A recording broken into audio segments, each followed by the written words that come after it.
په طالب علمانو په کتابونو کې یو کتاب دی تعلیم المتعلم.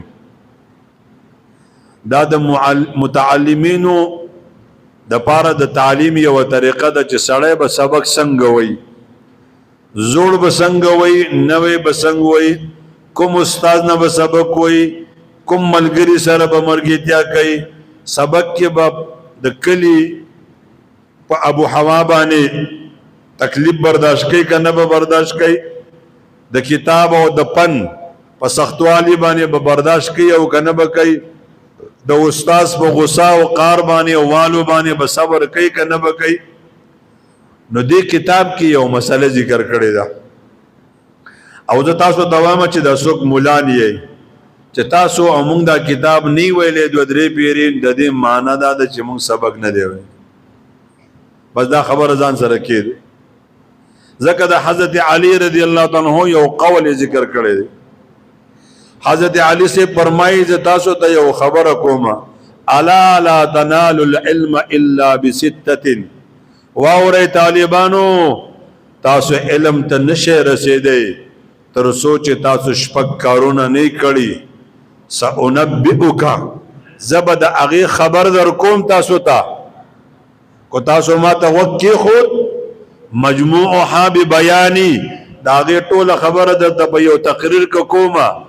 ذکاء و حرص، یو په هغې کې هوښیارتیا ده. استاذ ته ګوره چې څه وایي چې د دې ټکي معنی زده کړي او بیا بیا راځي چې تا ته یاد وي. یو په هغې کې هوښیارتیا ده. ما په دغه کتاب کې طالبانو ته سبق وی ینبغي مناسب دی طالب علم لرا. نو دا ټکي به کې یو اته پیرې راغلی و. نو طالب علم د ویمې د دې ینبغي لطالب علم څه معنی ده؟ نو نه ورتلوله. نو ما چې ته پیرې پکې تا ووي، 14 پیرې درته ما ووي، په 19مه پیرې ته یادوي، نو ته راته ووایه چې دا به تا ته کله یادېږي چې تا د ینبغي معنی زده نه کړه. ذکاء یو هوښیارتیا ده، ځان سمجھدار که نکاتو ته سوچ کوا. وحرص، او د علم په طلب کې حرص وکا. واستبار، او د علم په دوران کې په مشقتونو باندې صبر وکا. دا سيزونه په ځان کې برداشت کا. او د دې سره سره د هغه خبرو چې د استاد رهنمایي ده، هغه رهنمایي ته هم ځان ول انسا.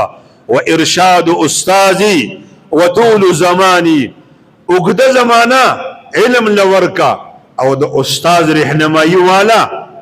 نو کو تا داسې زونه نو اغستی، صبر د بکې نو، علم لدی لږ وخت ورکاو، د استاد په قار او دړخه بکې دی، د حالاتو نزاکت باندې دی صبر نکو.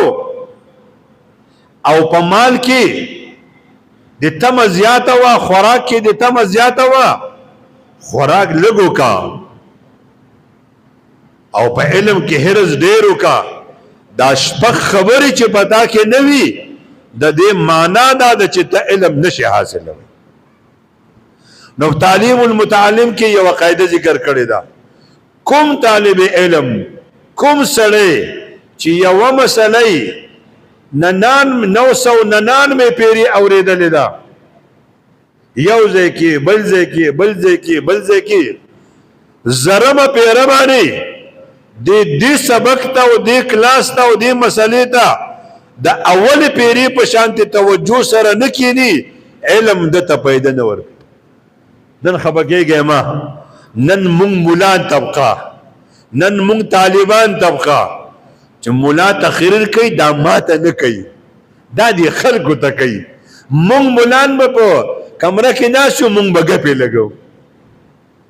مړه دا مسلې ما اورېدلې دي. بابا تا به 20 پیرې اورېدلې، 1000 پیرې چې واورې نو بیا ورته هم توجه کوه. علم داستانه ورکه شوي هیره ده. زما ذاتی معمول دی چې د ژوند چې څومره دعاګانې زه کومه، مانځه پسې د ورځې او د شپې دا چې کله ما د چا نه اورېدلې ده او کله مې په ظاهر اورېدلې دي زما په هغې وینا کې یې شوق پیدا کړی او په دې کې خدا ده ماښام په مانځه پسې لا اله الا الله وحده لا شریک له له الملک وله الحمد وهو على كل شيء قدير. ستاسو جمعات کې ماربل به شکل لګېدلې دي خو د مانځه پسې وروستو دعاګانې